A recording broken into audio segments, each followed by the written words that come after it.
Okay, for this next example, I'm going to show you how to set up an integral where you're not given quite as much information.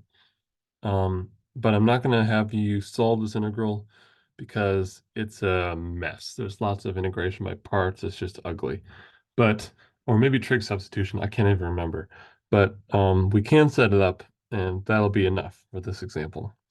So here we have, we want to find the volume between the surface given by this guy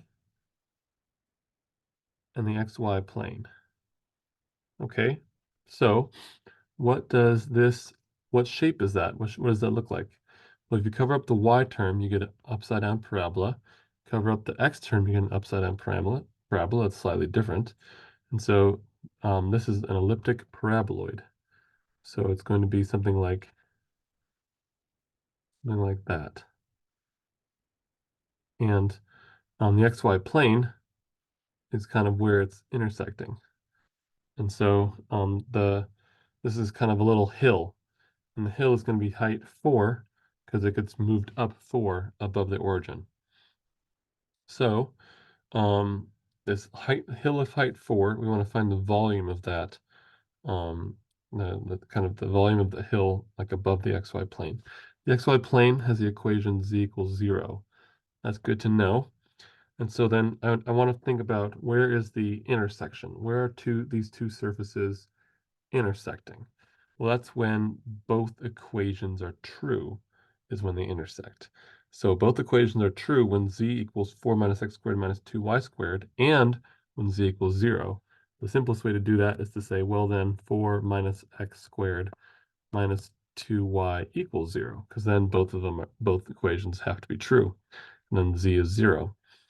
So this is um, an ellipse, and we can put it in this more normal form by doing x squared and move them over to the right, then swap order, plus 2y squared equals 4, and then we divide both sides by 4, so x squared over 4 plus y squared over 2 equals 1. And if you write that as x squared over 2 squared plus y squared over the square root of 2 squared equals 1, that tells us how to draw the this region of integration.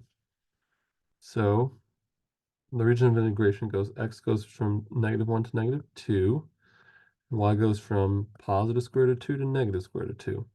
So that'd be about a little bit less than 1.5. So then that's my region of integration. So the two-dimensional region of integration. So I could solve for y here. So I could solve for y there and say, well,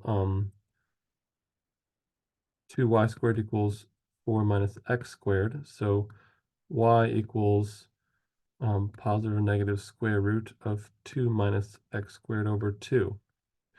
Or I could solve for x squared and say, well, x equals positive negative square root of 4 minus 2y squared. So I could take that equation and solve for x or solve for y. And that determines how I set up the integration.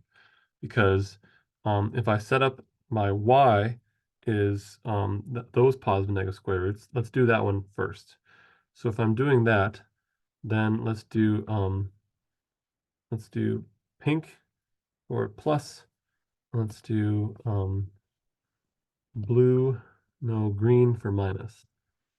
Green for minus. So the negative part of that ellipse is there, and the positive part of that ellipse, according to y, is there. So then what is the domain of those two functions? It's from -2 to +2.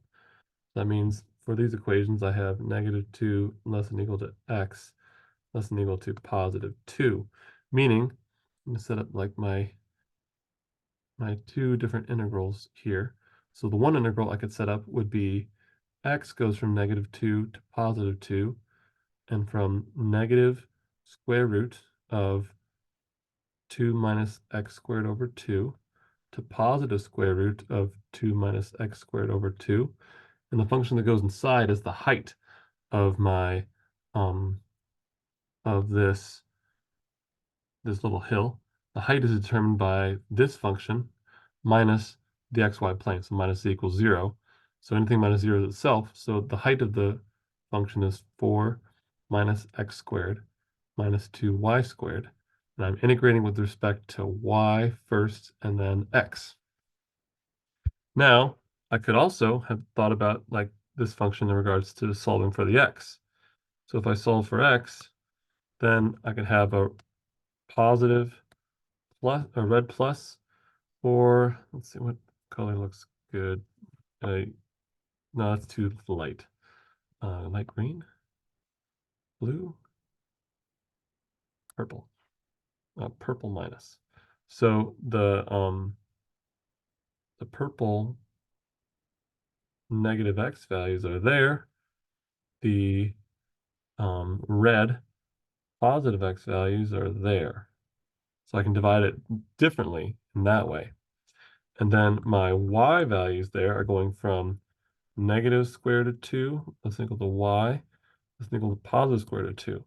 So I could also have set up the integral to be negative square root of 2 to positive square root of 2, integral from negative square root of 4 minus 2y squared to positive square root of 4 minus 2y squared.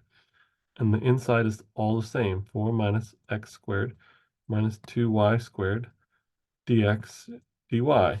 And so if I were solving this, I would solve the bottom one because you could avoid more fractions that way. But it's still pretty ugly integral. So that's why I just wanted you to show you how to set this up. So that finishes this example.